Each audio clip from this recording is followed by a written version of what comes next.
नमस्कार। आज आपण वरण बनवतोय, पण ते अगदी वेगळ्या पद्धतीने बनवतोय आणि हे जे वरण आहे ते खूप पौष्टिक आहे। चला तर मग आपण सुरुवात करूया।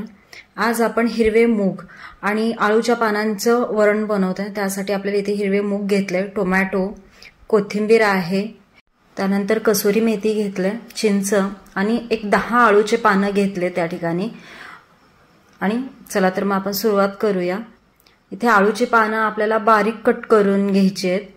त्यानंतर आपल्याला एक कांदा घेतलाय, आपण कांदा सुद्धा आपल्याला बारीक चिरून घ्यायचे। नेहमीच आपण आळू पानाची आळू वडी वगैरेच करून खातो, पण अशा पद्धतीने जर आळू पानाचं आपण जर वरण करून घेतलं तर ते जास्त प्रमाणात आपल्याला खाल्लं जातं आणि ते घशालाही खवखव करत नाही। या ठिकाणी आपल्याला लसूण थोडंसं जास्त लागेल। इथे मी 15 ते 20 कळ्या लसणाच्या घेतलेल्या आहेत। त्यानंतर आपण आता पुढची तयारी करू। कुकर घेतलाय, त्यामध्ये आपण 1 वाटी अख्खे मूग घेतले, त्यामध्ये चिरलेले आळूचे पानं घातलेत। 1 वाटी मुगाला 3 वाटी पाणी घालून घ्यायचे। त्यामध्ये आपल्याला थोडीशी हळद टाकून घ्यायची। त्यानंतर खायचा सोडा जो असतो तो अगदी 1 चिमटभर टाकायचा आहे, कारण अख्खे मूग शिजायला थोडासा वेळ लागतो। इथे मी कुकर लावून घेतलाय, तर मंद आचेवर आपल्याला 3 शिट्ट्या करून घ्यायचे।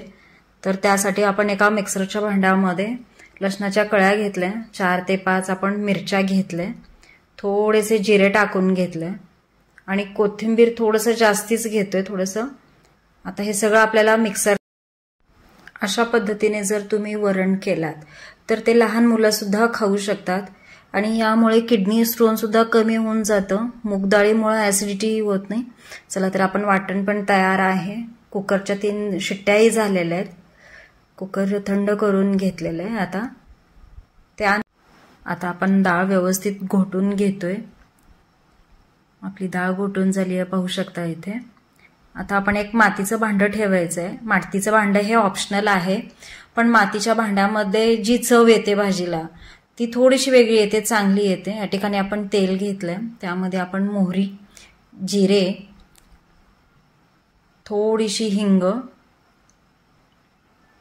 त्यानंतर कढीपत्ता, लाल आणि आपलं तयार केलेलं वाटण त्यामध्ये घालून व्यवस्थित भाजून घ्यायचे। यामध्ये आपण वरचे कुठलेच एक्स्ट्राचे मसाले वापरत नाहीये, त्यामुळे अगदी ऑथेंटिक याला टेस्ट येते। आता यामध्ये आपण आपली घोटलेली डाळ घालूया। आता यासाठी एक वेगळी फोडणी तयार करून घ्यायची आहे। तोपर्यंत आपण दुसऱ्या गॅसवरती डाळ शिजायला ठेवली आहे। अगदी थोडंसं एक अर्धा चमचा तेल आणि अर्धा क्यूब बटरचा घेतलाय, त्यामध्ये आपण कांदा घालतोय, टोमॅटो घालतोय आणि त्याला व्यवस्थित परतून घ्यायचंय। अगदी थोडंसं मीठ घालून घेतले, कारण आपण डाळीमध्ये मीठ घातलेलं आहे। याला व्यवस्थित स्मॅश करून घ्या। वरून थोडीशी कसुरी मेथी घालून घ्या।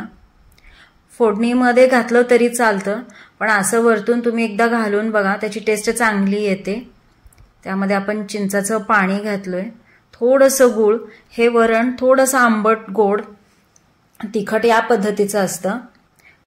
आता यामध्ये आपण भाजून घेतलेला कांदा टोमॅटो घालून घ्यायचंय आणि वरती झाकण ठेवून अगदी एक 5 मिनिट त्याला शिजवून घ्यायचंय, ते पाहू शकता।